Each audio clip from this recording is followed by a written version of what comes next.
Hello friends, आप सभी का स्वागत है आपके यूट्यूब चैनल टी स्टडी 98 में।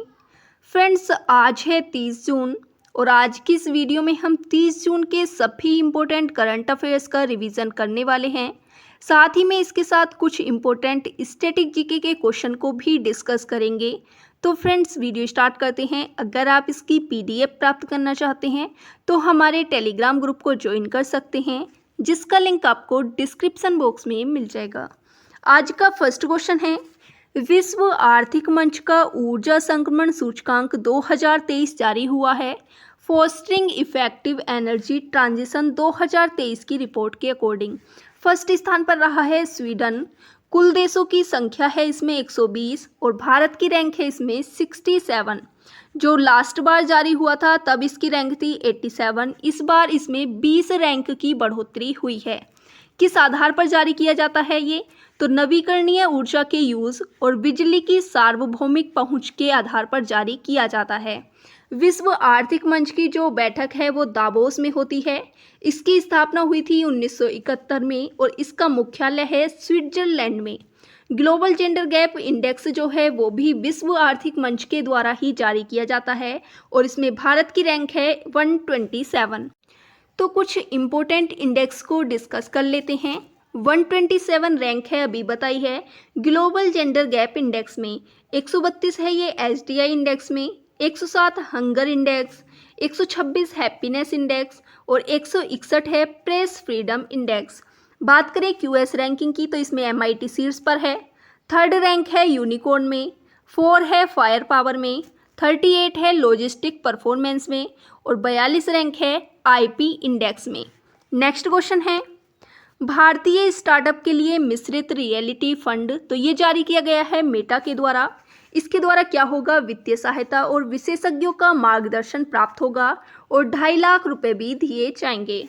प्रोजेक्ट एलोरा की बात करें तो ये माइक्रोसॉफ्ट के द्वारा जारी हुआ है, जिसमें स्थानीय भाषाओं के विकास के लिए कार्य किया जाएगा। जुगलबंदी चैटबॉट ये भी माइक्रोसॉफ्ट के द्वारा ही लॉन्च हुआ है। बार्ड की बात करें तो ये गूगल के द्वारा लॉन्च किया गया है और चैट जीपीटी ये ओपन एआई के द्वारा जारी किया गया है। नेक्स्ट क्वेश्चन है, कार्नेगी कॉरपोरेशन ऑफ न्यूयॉर्क की 2023 की महान प्रवासियों की सूची में एकमात्र भारतीय कौन शामिल है? तो ये हैं अजय बंगा, जिन्हें हाल ही में विश्व बैंक का अध्यक्ष बनाया गया है और निर्विरोध अध्यक्ष बनाए गए हैं। कमला हैरिस की बात करें तो ये यूएसए की उपराष्ट्रपति हैं। एनडीबी के अध्यक्ष कौन हैं वर्तमान में? तो ये डिल्मा रोसेफ हैं। नेक्स्ट बात करें संयुक्त राष्ट्र महासभा के 78वें अध्यक्ष किसे बनाया गया है? तो ये डेनिस फ्रांसिस को बनाया गया है। G20 के शेरपा हैं अमिताभ कांत। WTO के महासचिव हैं नागोजी ओंकाजी इवेला।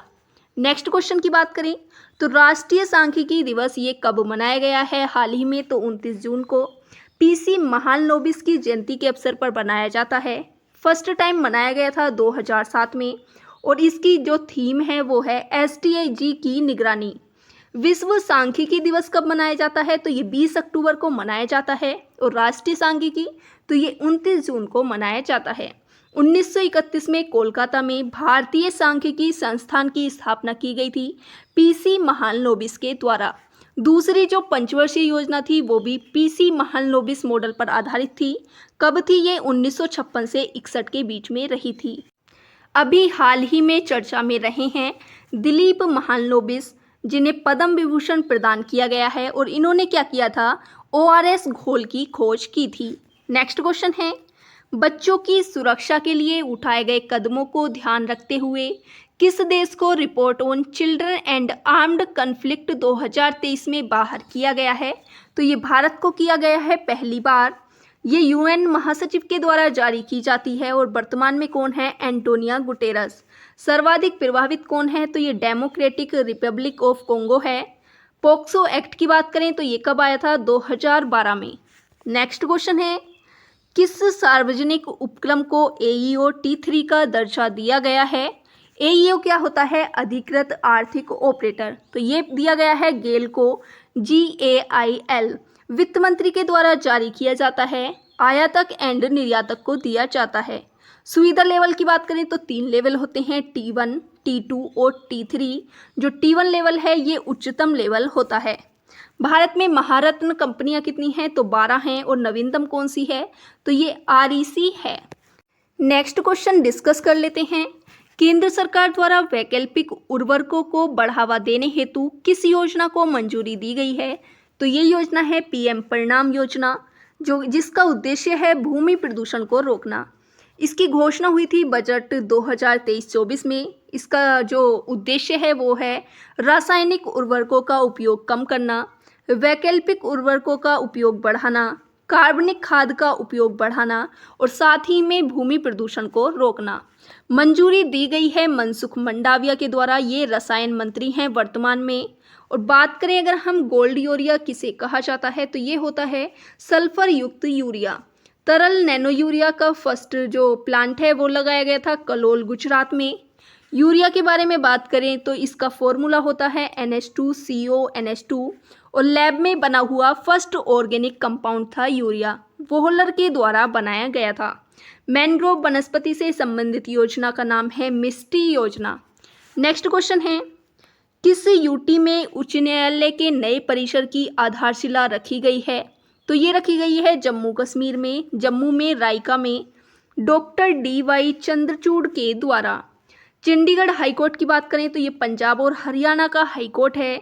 वर्तमान में कुल हाईकोर्ट हैं 25। हाईकोर्ट के द्वारा रिट जारी की जाती है 226 आर्टिकल के अकॉर्डिंग, और SC के द्वारा अर्थात सुप्रीम कोर्ट के द्वारा जो रिट जारी की जाती है वो अनुच्छेद 32 के तहत की जाती है। नेक्स्ट क्वेश्चन है, यूनेस्को विश्व धरोहर स्थल प्रदर्शनी बैंकिंग ऑन वर्ल्ड हेरिटेज का आयोजन कहाँ हुआ है? तो ये न्यू दिल्ली, इंडिया में। इंडिया में वर्तमान में कितनी विश्व धरोहर हैं? तो 40 हैं। प्रत्येक विश्व धरोहर का बैंक नोट दिखाया जाएगा इस आयोजन में, और बैंक नोट तैयार किया गया है सुश्री रुक्मणी जी के द्वारा।